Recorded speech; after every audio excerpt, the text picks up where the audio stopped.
시청자 여러분 안녕하십니까? 여도은입니다. 네, 안녕하세요. 최인입니다. 네, 머니 네버 슬립 오늘도 돌아왔습니다. 자, 3대 지수가 약간 혼조를 보였죠. 밤 사이에는 눈치 볼 게 꽤 많았습니다. 앞으로 발표될 PPI나 CPI, 물가 관련한 지표도 그렇고요. 지금 전쟁 관련한 지정학적 불확실성이 중동 그리고 유럽에서 불거지면서 시장에서는 지금 사도 될까? 혹여나 문제가 생기는 거 아닐까 하는 불안감이 잔존해 있는 가운데 어제는 엔비디아를 필두로 AI 관련한 종목들이 그래도 랠리를 펼쳐내면서 나스닥 지수가 올랐습니다.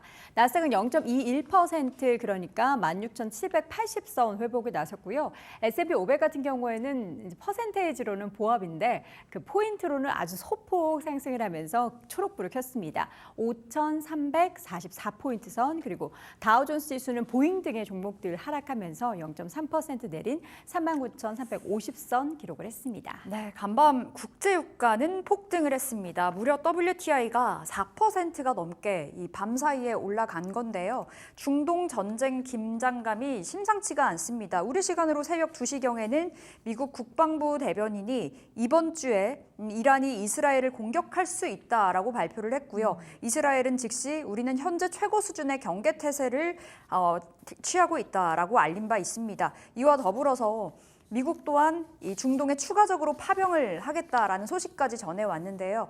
WTI가 4.2% 튀어 올라가면서 배럴당 80달러를 훌쩍 넘겼습니다. 자, 10년물 국채금리는 하락세를 이어가고 있습니다. 간밤에 달러 가치는 주춤했고 국채금리는 하락을 한 건데요. 10년 만기 국채금리, 30년 만기 국채금리가 각각 3.906%, 4.210% 부근에서 움직여줬고요. 2년 만기 국채금리도 하락했습니다. 4.011% 수준까지 내려온 채 마감이 됐습니다. 자, 그런가 하면 엔비디아가 튀어 올라갔습니다. 4%가량의 반등. 다시 한번 반도체가 추세를 잡아준 걸까요? 월가에서 매수 추천 잇따르고 있습니다. 뱅크 오브 아메리카가 그동안 엔비디아의 낙폭이 과했다라고 하면서 반등할 주식 1위로 엔비디아를 선정했다고 합니다. 그리고 올해 말에 반도체 컴백이 예상이 된다는 분석까지 내놨다고 하는데요. 8월 28일 엔비디아 실적 발표 디데이인데 이 반등 계기를 잡을 수 있을 거라는 분석을 내놨습니다. 아울러서 UBS도 투자 등급을 매수로 유지한 채 목표가를 150달러로 올렸습니다. 그러니까 현재 주가 대비해서 한 38%는 더 올라갈 수 있다라고 해석을 해볼 수 있는데요. 블랙웰 출하 관련해서 최대 4주에서 6주까지 지연이 되겠지만 원체 수요가 강력하기 때문에 실질적인 그 실적의 타격은 없을 것이다라고 분석을 해놨습니다. 네, 전반적인 시장 분위기는 혼조를 나타낸 만큼 맵을 보더라도 일부 종목들만 초록불이 들어왔고요. 전체적으로는 약간 붉은 기운들이 훨씬 더 많습니다. 일단 M7 종목 가운데서는 반반이었습니다. 엔비디아의 주가가 가장 크게 올랐죠. 앞서서도 확인했던 것처럼 그동안 사실 단기적으로 많이 하락했던 부분에 있어서 가장 빨리 반등할 종목이다라는 평가를 받고 있습니다.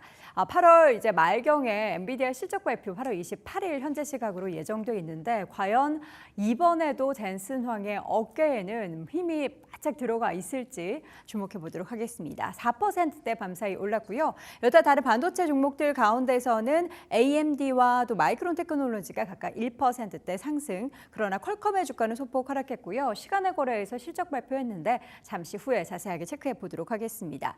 다른 빅테크 종목들 마이크로소프트, 애플의 주가도 소폭 올랐고요. 반면 구글, 메타, 아마존 그리고 테슬라의 주가 하락했습니다. 테슬라 같은 경우에는 어제 저희가 이 시간을 통해서 저가 전기차에 대한 주문을 중단하겠다, 일시 중단하겠다, 그리고 고가 차량 그러니까 1억 이상의 고가 차량에 대한 주문을 계속해서 더 이어가겠다라는 이야기가 전달됐는데 이 부분에 대해서 시장에서는 이게 수요 둔화인가 혹은 이제 생산량에 있어서의 조절인가에 대해서 시장은 또 의구심을 품고 있습니다. 이 밖에도 포드와 GM의 주가도 함께 좀 하락했고요. 필수 소비재 쪽에 있어서 월마트와 코스트코는 1%대 올랐지만 P&G와 또 코카콜라 등의 종목들은 하락하는 모습이었고 어제 이어서 오늘도 에스티로더의 주가는 밤사이에 또 하락을 했습니다. 국제유가가 큰 폭으로 올랐음에도 불구하고 엑스모빌이나 쉐보론은 강보합권 정도에서 마감이 됐고요. 반면 반면 코노코필립스는 1%대 강세, 그리고 옥시덴타 페트롤리움은 1%다 되지 않지만 강세를 보였습니다. 다른 섹터 중에서는 이제 스타벅스가 좀 눈에 띄죠. 스타벅스 어제 저희가 또 관련한 소식 전해드렸는데 계속 매일매일 최근에 스타벅스 관련한 이거를 호재라고 볼 수 있을지는 아직까지는 모르겠지만 행동주의 투자자들의 움직임이 조금 더 적극적으로 나오고 있습니다. 지금 주가 수준을 보면은 2022년에 하락했었던 그 수준에 머물고 있는데 과연 그 행동주의 투자자들의 움직임, 이사회의 움직임을 통해서 스타벅스의 그 내려가 있는 주가가 좀 올라갈 수 있을지도 기대해 보도록 하겠습니다. 자, 그리고 헬스케어 쪽에 있어서는 빨간불이 훨씬 많습니다. 일라일리니가 장 초반만 하더라도 그 기세 좋은 상승세를 이어갔는데 결국에는 하락 전환하면서 마감이 됐고요. 존슨앤존슨과 머크 등의 종목들도 일제히 하락을 했습니다. 자, 그리고 전반적으로 지금 항상 볼 때 유나이티드 헬스그룹이 또 1%대 상승 흐름 보이고요.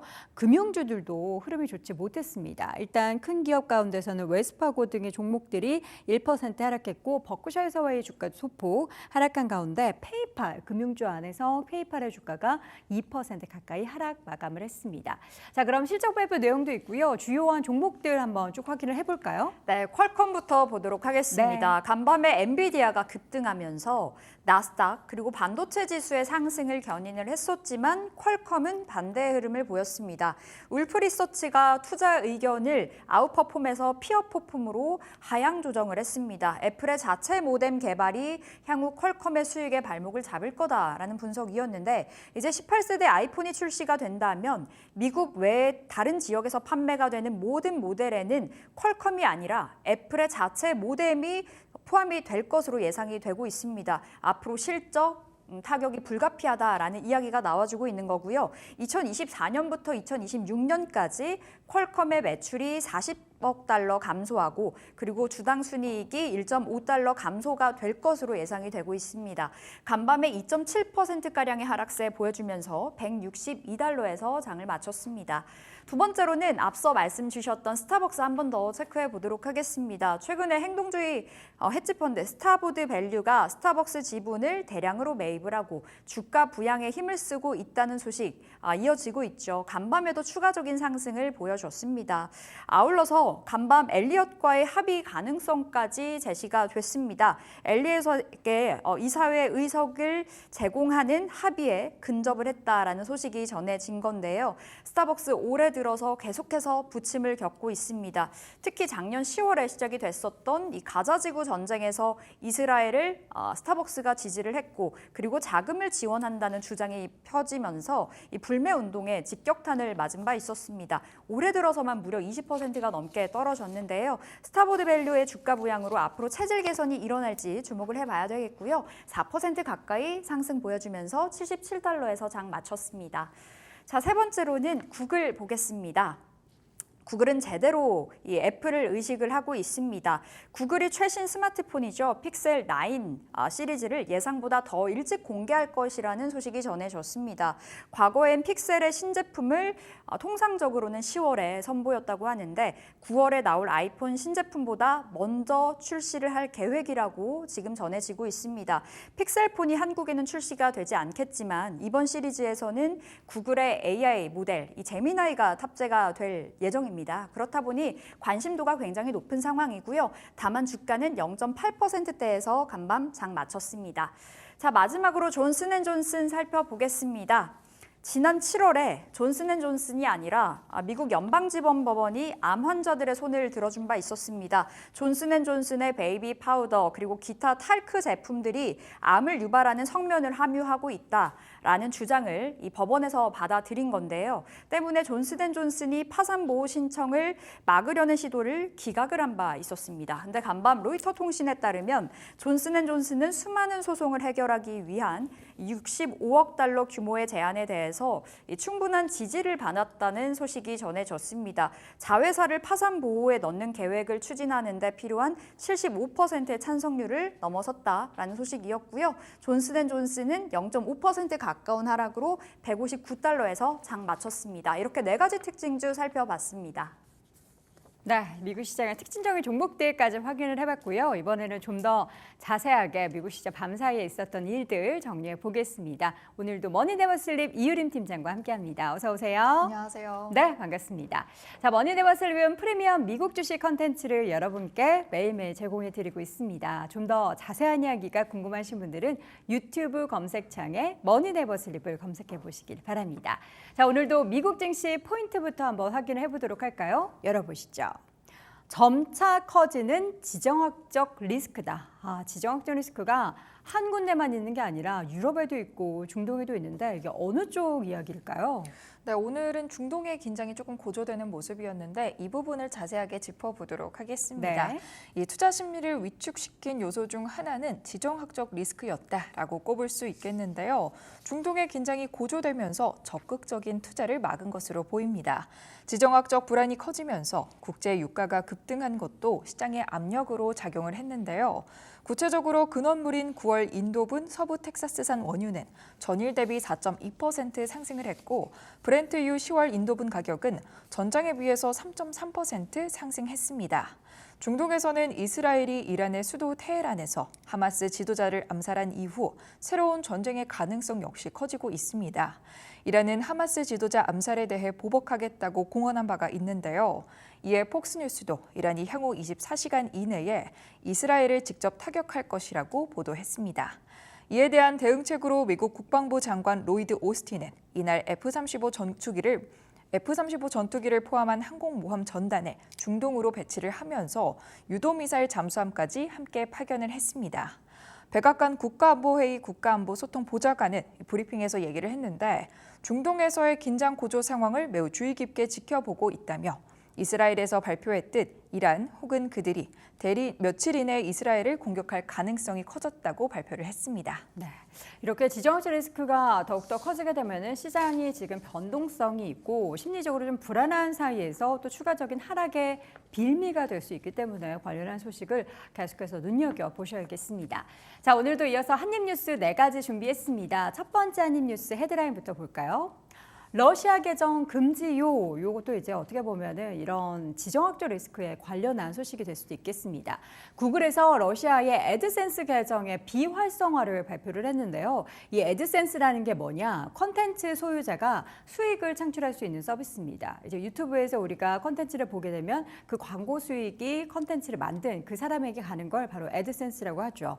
러시아에서는 구글 광고 수익을 원천 차단하겠다라는 건데 이러한 소식이 과연 어떠한 메시지를 전달하는지도 궁금합니다. 자세하게 들어볼까요? 네, 구글이 러시아에서 애드센스 계정을 비활성화한다고 발표를 했습니다. 애드센스는 웹사이트, 유튜브 등의 콘텐츠 소유자들이 광고를 통해 수익을 창출할 수 있도록 하는 서비스인데요. 쉽게 말해 러시아에서는 구글 광고를 통해 수익을 낼 수 없게끔 원천을 차단한 것입니다. 구글은 러시아에서의 지속적인 상황 변화를 그 이유로 들었는데 8월부터 광고 중단이 이뤄질 것이라는 예정입니다. 네. 자, 이어진 한입뉴스는 또 일론 머스크 이야기일까요? 트럼프 이야기일까요? 보도록 하겠습니다. X로 복귀한 트럼프 소식입니다. 트럼프가 머스크와의 인터뷰를 앞두고 X 플랫폼의 활동을 재개했습니다. 사실 트럼프는 2021년 미국 의사당 폭동 사건이 있고 나서 트럼프의 트위터가 영구 정지가 됐었던 적이 있었죠. 근데 다시 최근에 활성화가 됐습니다. 머스크는 2022년 트위터를 인수한 이후에 트럼프의 계정을 복구했는데 최근에 보면은 사이버 트럭도 지금 트럼프한테 선물이 지어지고 뭔가 머스크와 트럼프 간의 이야기가 정말 많아지는 것 같습니다. 네, 살펴보도록 하겠습니다. 네. 도널드 트럼프 공화당 대통령 후보가 일론 머스크와의 인터뷰를 앞두고 X 플랫폼에서의 활동을 재개했다고 합니다. 트럼프는 과거 2021년 미 의사당 폭동 사건 이후에 당시 트위터에서 영구 금지를 당했으나 머스크가 2022년에 트위터를 인수한 이후 그 계정이 다시 복구된 바 있었습니다. 다만 계정 복구 이후에도 트루스 소셜과의 계약에 따라서 X에서는 특별히 많은 활동을 하지 않던 트럼프였는데요. 이번만큼은 인터뷰 홍보를 위해서 X 플랫폼을 적극적으로 활용하고 있는 모습입니다. 네. 트럼프와 머스크 그리고 머스크와 트럼프 간의 관계 속에서 과연 또 관련한 기업들 또 산업에는 어떤 영향을 미치게 될지도 주목이 되고 있습니다. 자, 이어지는 한입뉴스 세 번째 소식은요. 관련한 헤드라인부터 보자면 SEC 이야기했습니다. 혼 좀 나야겠다. 누구를 혼내는 건지를 봤더니 노바테크의 그 회사와 그 설립자 패티온 부부를 고소했다라는 건데요. 4년간 20만 명 투자자들에게 사기를 쳤는데 그리고 또 6억 5천만 달러를 유용했다라는 겁니다. 뉴욕주는 패티온 부부에게 10억 달러 사기 혐의 소송을 제기하고 있는데요. 어떤 얘기인 거죠? 네, 미국 증권거래위원회가 암호화폐 회사인 노바테크와 그 공동 설립자인 신시아 패티온 및 에디 패티온 부부를 고소했다고 합니다. SEC는 이들이 4년 동안 전 세계 20만 명 이상의 투자자, 특히 IT계 미국인들에게 사기를 쳐서 6억 5천만 달러의 자금을 유용했다고 말을 했는데요. 뉴욕주 검찰총장도 현재 패티온 부부를 상대로 10억 달러 이상의 사기 혐의 소송을 제기한 상태라고 합니다. 두 사람이 법의 처벌을 피하기는 쉽지 않아 보입니다. 네. 자, 아이폰 이야기를 마지막 한입뉴스로 전달드리도록 하겠습니다. 아이폰의 대항마가 나왔다라는 건데요. 그 대항마를 만든 주인공은 바로 구글입니다. 픽셀 스마트폰의 출시를 8월로 더 앞당겼다라는 건데요. 하드웨어 경쟁에도 장기적으로 참여할 의지로 시장은 해석을 하고 있습니다. 애플보다 먼저 제품을 출시해서 그 강점을 더욱더 소비자들에게 어필할 것으로 예정되어 있는데 자세한 이야기 들어볼까요? 네, 이 구글 픽셀 스마트폰은 저도 어떤 모습으로 출시가 될지 굉장히 궁금한데요. 네. 구글이 올해 플래그십 픽셀 스마트폰의 출시를 10월에서 8월로 앞당기려고 하고 있다고 합니다. 시장에서는 구글이 하드웨어 경쟁에 장기적으로 참여할 의지를 보여주는 것으로 해석을 하고 있고요. 통상적으로 9월에 새로운 아이폰을 발표하는 애플보다 앞서서 자신들의 제품을 선보이려고 하는 모습이라고 해석해 볼 수 있겠습니다. 구글의 AI 기술, 자체 제작한 텐서 모바일 칩, 카메라 소프트웨어 등을 픽셀 스마트폰의 핵심적인 강점으로 꼽아볼 수 있겠습니다. 네, 자 이렇게 해서 오늘 한입뉴스 4가지 전달드렸습니다. 이어지는 종목 뉴스는요. 첫 번째 스타벅스 이야기입니다. 최근에 시장에 스타벅스 관련한 뉴스들이 참 자주 등장하는 것 같은데요. 이 행동주의 펀드로 많이 유명한 우리나라 투자자분들도 많이 아시죠? 엘리엇이 스타벅스의 지분을 가지고는 있었는데 뭔가 구체적으로 행동을 최근에 또 나타나는 것 같습니다. 네, 이 행동주의 펀드 엘리엇 매니지먼트가 스타벅스의 지분을 사들였었는데요. 충분한 지분을 확보한 엘리엇 매니지먼트가 행동에 나서기 시작을 했습니다. 12일 CNBC에 따르면 엘리엇 매니지먼트와 스타벅스 이사들은 지난주에 미팅을 진행했다고 합니다. 엘리엇 매니지먼트의 주주 제안에 대한 논의를 진행하기 위해서였다고 하는데 아직 구체적인 제안에 대해서는 알려진 바는 없습니다. 다만 엘리엇 매니지먼트의 매니징 파트너인 제시 콘이 스타벅스의 이사가 될 것으로 보이는데요. 엘리엇 매니지먼트의 지분 파트너인 제시 콘은 2004년 회사에 합류했다고 합니다. 콘은 트위터, 이베이, AT&T와 같은 이런 주요 기업들에서 영향을 미친 여러 유명한 행동주의 캠페인에서 중요한 역할을 했다고 하는데 스타벅스에서는 어떤 활약을 보여줄지 기대가 되는 부분입니다. 네, 최근 스타벅스 주가가 사실 뭐 몇 개월이 아니라 거의 해를 넘어서면서 계속 부진하는데 이게 득이 될 수 있을까요? 스타벅스의 주가 움직임은 단기적으로나 장기적으로나 조금 부진한 모습이 있습니다. 사실 국내에서는 이 행동주의 펀드에 대한 이미지가 다소 좋지는 않은데요.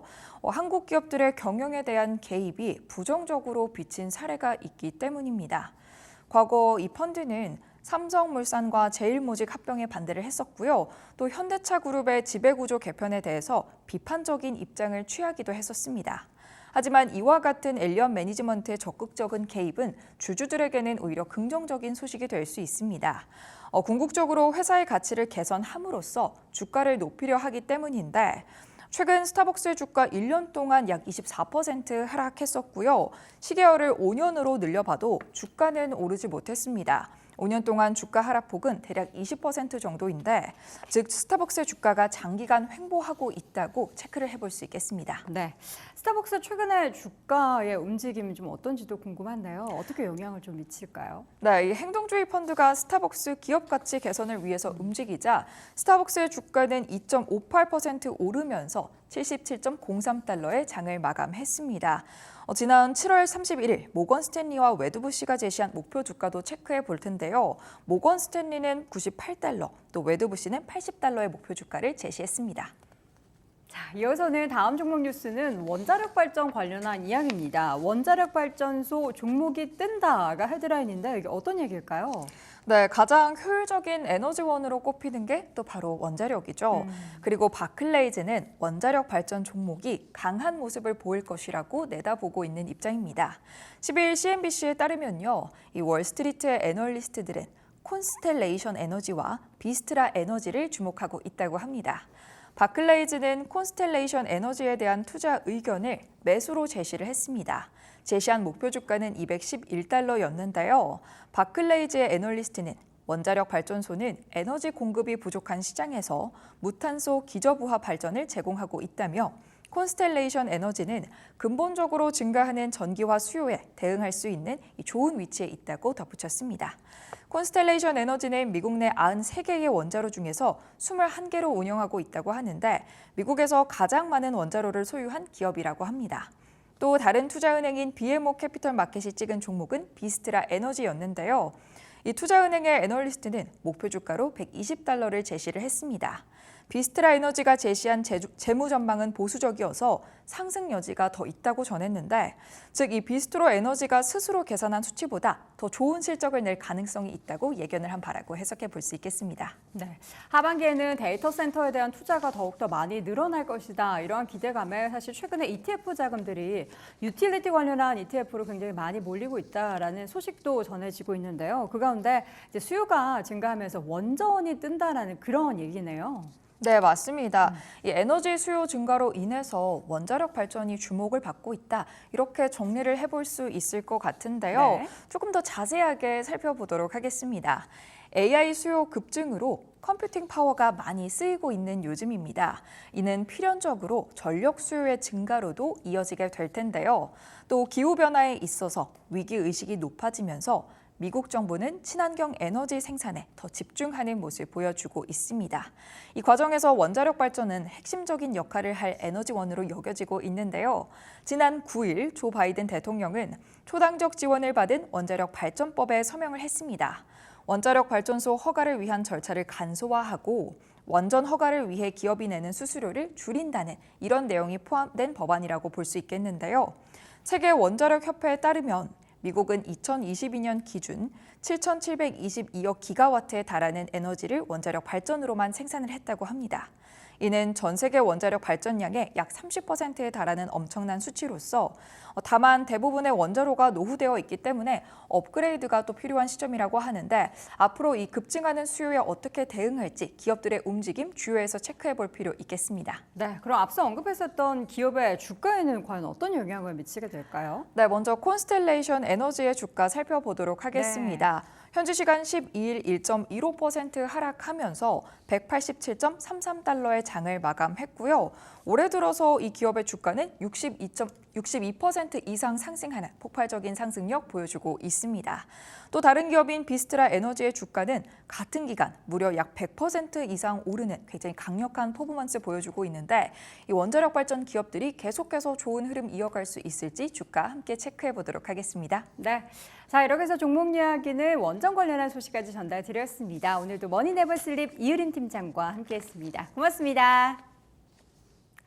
네, 머니네버슬립은 프리미엄 미국 주식 컨텐츠를 여러분께 매일 제공해드리고 있습니다. 좀 더 자세한 이야기가 궁금하신 분들은 유튜브 검색창에 머니네버슬립을 검색해 보시기 바랍니다.